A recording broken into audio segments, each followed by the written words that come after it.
Hi guys, I thought I'd just jump on here and do the astrology for the month of September. The end, I think it was, we had a new moon on the 30th of August in the sign of Virgo. So that's when you would have done your new moon wishes and intentions list. So that was in the sign of a Virgo, and it was actually, they call it a black moon. A black moon meaning is that it's the second new moon in the same month. So I'm just going to read off of this sheet of paper for some of the dates and that planets. There's some planets going direct when the full moon is and when the next new moon is. So I'm just going to read basically off of here. So September is a 3 universal month. So September 2019 flies into resonance with the full power of the 3 universal year. So 2019 is a universal 3 year. This is the moment we've been waiting for. We're now being called to creatively express ourselves in ways that have been building and building over the last 9 months. It's time to expand. The seeds sown and relationship building of the past 60 days or so have brought us here, and it is now safe to accelerate. Throw caution to the wind and share your humour, skills, talents and dreams with others. Say yes to any opportunities, take a risk or 2 or even 3 and smile. The 3 comes to remind us that life is what you make it, so make yours incredible. If you're still feeling cautious, unsure or tentative about expressing yourself authentically, then the energy of this month will serve as an initiation for you. Move through the resistance, let your true voice be heard, create life as an art. The 3 carries the thought, you are safe, so fly. So that's just about the sort of the numerology sort of side of it too. This is why I like reading these ones, because it also takes into account the numerology. It breaks down not just the astrology but the numerology of the month of September. So on the 9th of September, it's a numerology power day, being it's the 9th of the 9th. September Numerology Power Day contains echoes of the number 3. 3 times 3 equals 9, and serves as a potent portal for purification should you need it. Angel number 99 brings the message of endings and is a powerful number of release. Set a conscious intention today to let go of the past version of yourself. We've all got one lingering there in the background that does not want this creative, expressive frequency to take hold. Tell him or her that it's over. You are ready to show up for your life in full. So that's September the 9th of the 9th. The 13th of September is Friday the 13th, if you're superstitious. Modern superstitions lead us to believe that Friday the 13th is unlucky, but ancient wisdom tells of the day, Friday, and the number 13 of the goddess. So combined Friday 13th, Friday the 13th is a powerful day of sacred feminine. My tongue's not going right today. Honour her today by celebrating the sacred feminines that live in you. So basically it's saying that Friday the 13th isn't, I know it's a superstitious day and black cats and walking under ladders and all that sort of type thing. Is actually, it's got nothing to do with that. It's all about the feminine. Sorry, I've just got something come up on my screen here. about celebrating the feminine energies. So next day, the 14th of September, is a full moon in Pisces. September 14 sees a full moon in the watery sign Pisces, a sign of supernatural connection. The energy of Pisces is soft, sensitive, emotional, and mystical. Too much action and speed can drown out its gentle messages and the medicine that comes up to be tasted from this sign.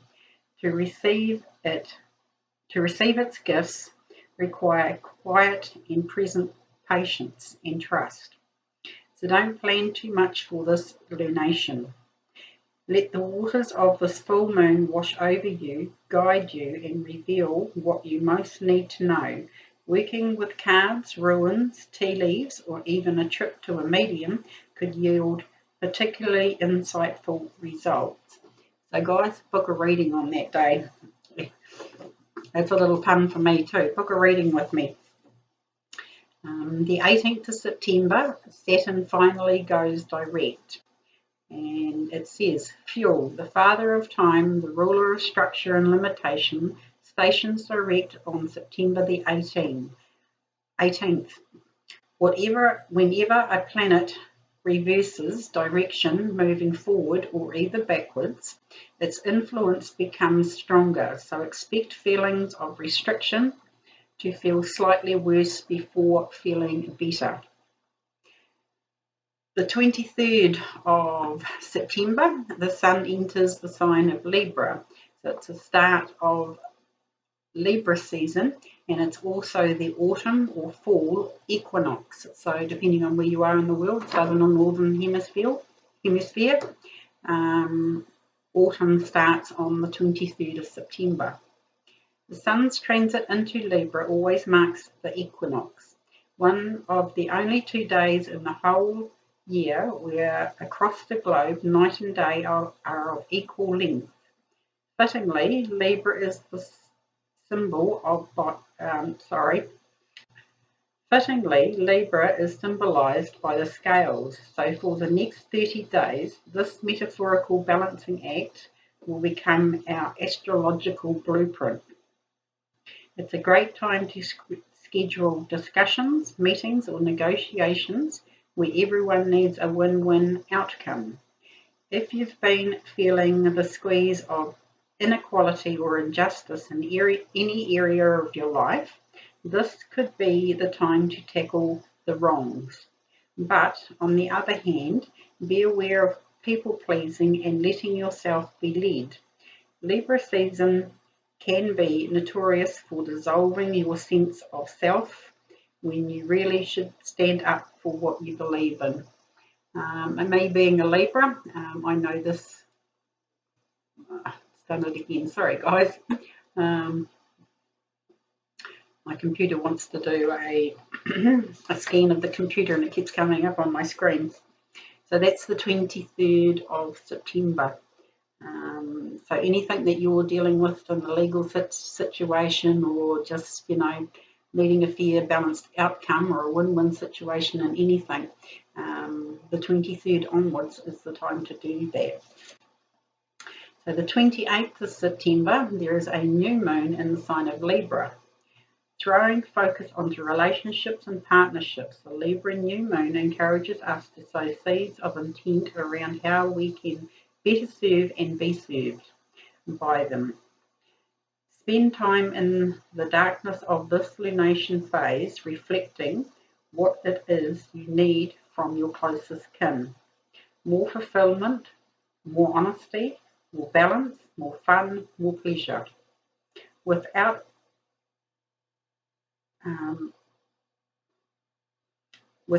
blame or criticism, use this opportunity to dig deep into your bonds with others and truthfully consider what needs to change.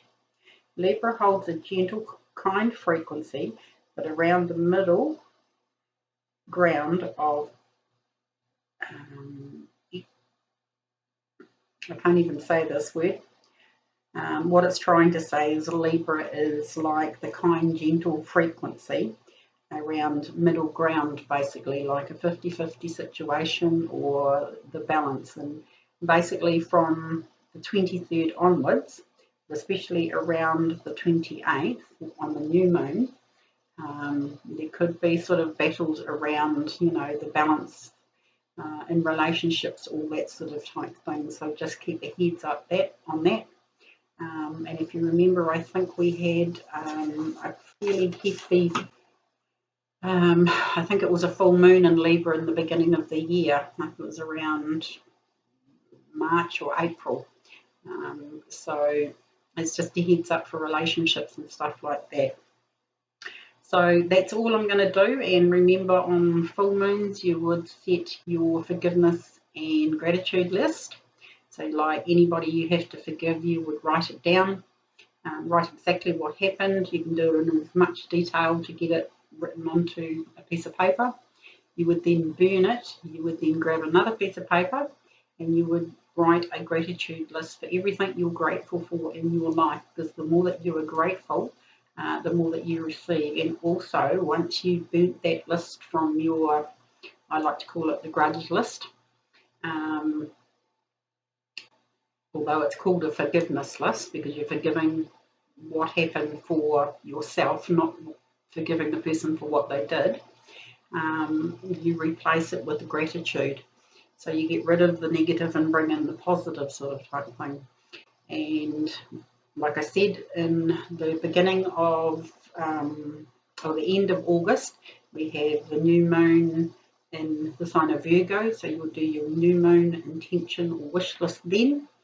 And then you would do also on the new moon in September, and I can't quite remember the date, 28th of September is the new moon in Libra. You would also do your wishes and intentions list again then. So this gives you a chance each lunation to set your intentions. If something's just not quite right, you can revamp the your wish list or intention list from the last one that you did. Some say to bury it in the ground. I don't. I tend to keep mine so I can reread over them, so I can revamp them for the next new moon. But that's just my little ritual. I mean, we're all different. You can bury them in the garden, in the earth sort of thing, and let the elementals take care of it, basically, or the earth dragons, or whatever you want to believe in. There are a lot of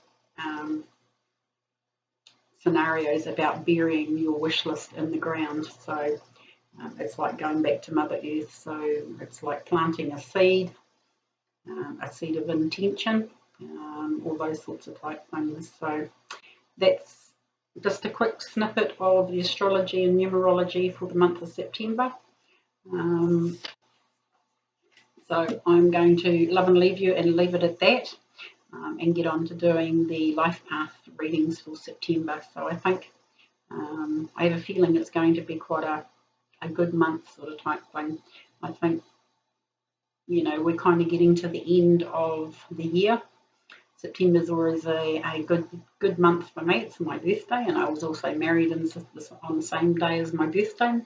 So I have 2 celebrations coming up this month. So celebrate life, guys. Yeah, get out there, be bold, be beautiful, and shine your light.